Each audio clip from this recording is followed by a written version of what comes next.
the craft beer industry nationwide is exploding. I mean, I think 3 years ago, there were only 3,000 breweries in the United States. Now there's over 7,500. Wow.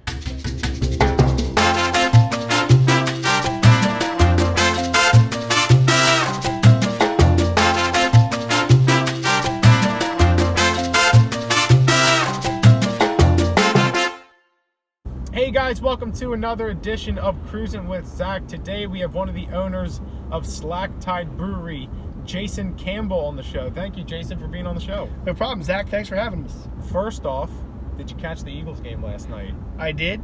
That was some epic nail biting, I can tell you that, in the fourth quarter, man. Holy moly. And then Chris Collinsworth, of course, inventing a new word in the English language, the double doink. The double doink. What a loser. I told my wife, I was like, when Parkey was at the kicking net, I was like, he wants nothing to do with this kick. No. You could see it in his eyes. Mm-hmm. He wanted nothing to do with it. He was. They said after the game he was hitting him thin all day. So I don't know. Chunk City. Yep. Oh well. Enough about Cody Parkey. Let's talk about you.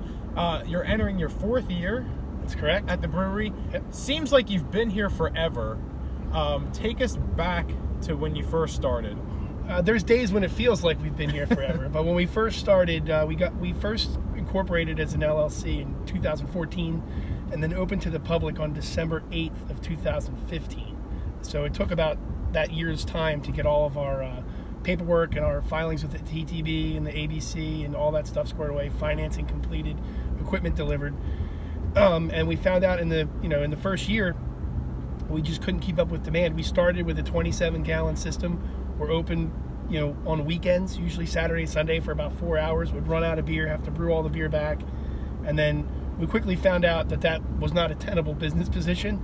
So we got a 3-barrel system, which carried us up until this year. So we just sold that system recently, and now we're brewing on a 10-barrel system with about 80 barrels of fermentation space, and we hope to add another 60 barrels of fermentation space by the summer of this year. And then on top of that, you started canning. Yes, we only started canning like September of this year, September of 18. The cans have been awesome. Beer walks, and it go. People take it and they take it up to Philadelphia. They take it on vacation with them. We've had people take our beer to Florida. Obviously in their own car, right. But it's been really amazing to see how the growth has presented itself to us. That's pretty cool. So what's it like to have a craft, have something that you're passionate about, and have people like it? Like, you could make beer, there's a lot of people out there making beer, and I'm sure it tastes like dishwater. But what's it like to put something out and people say, you know what, this is some good stuff? It's humbling. It's rewarding, but it's humbling at the same time. I mean, I don't want to sound cliche, but my brother spends an inordinate amount of time just meticulously going over the details of the product that we make to make sure that batch to batch it's very consistent. And that's, to me and my brother, the most important thing is you can make beer, but it has to be consistently good. It has to taste. The can you get in May needs to taste like the can you get in September.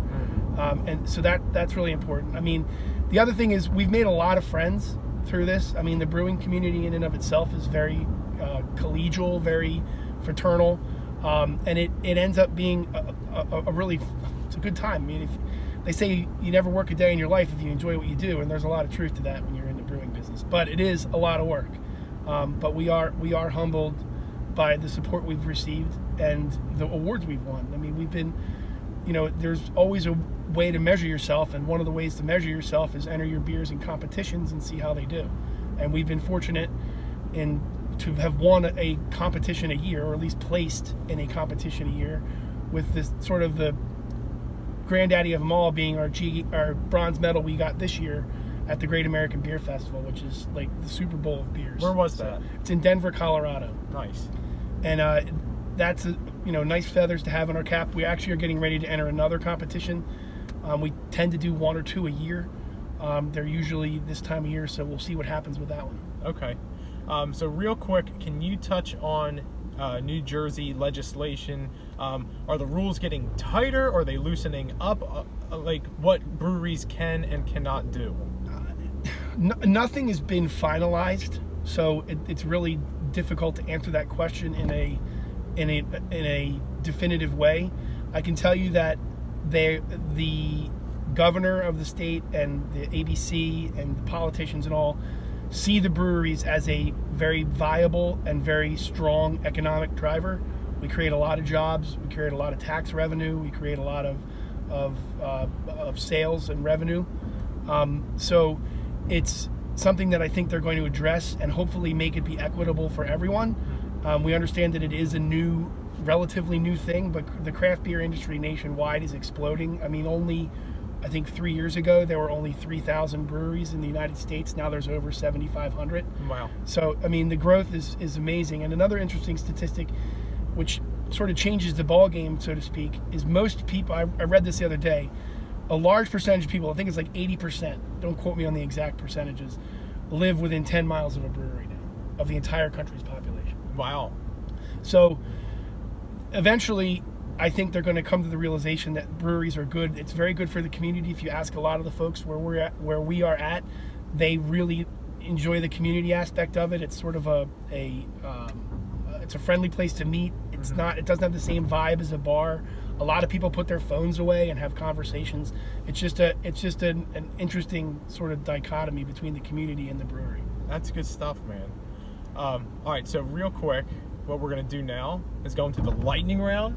Okay. All right, I'm going to ask you a couple questions. Answer them as quickly as you can. You got it. All right. So if you were in a food eating contest and you can eat one food and win, what would you eat? Clams. Ugh. Okay. Aye. If you had any superpower not flying, what would it be? Superhuman strength. Don't you already have that? I guess. I guess. I mean, I'm pretty strong, but I wouldn't call myself superhuman. All right. And finally, if you could choose an actor to play you in a movie about yourself, who would you choose? Vince Vaughn. Okay, I can see that, definitely. All right, so before we wrap it up, today is Monday the 7th. You have a really cool event coming up this Friday, the 11th, down at the Ferry. Tell people about that. Yeah, we have every year the Ferry partners up with a beer pairing dinner at their Sunset Lounge, which if you've never been there, it's a beautiful place to eat. It overlooks the whole Delaware Bay and the canal.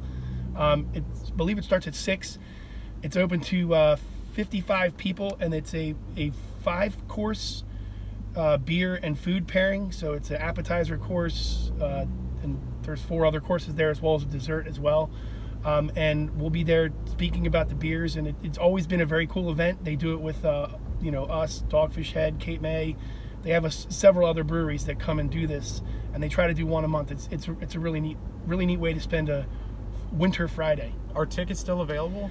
Yes, not very many. I called yesterday, and I believe they had less than 10 left, but they're still available. All right, so that's really cool stuff. Where can people find you? Best way to get a hold of us is through Facebook and Instagram at Slack Tide Beer, or at our website.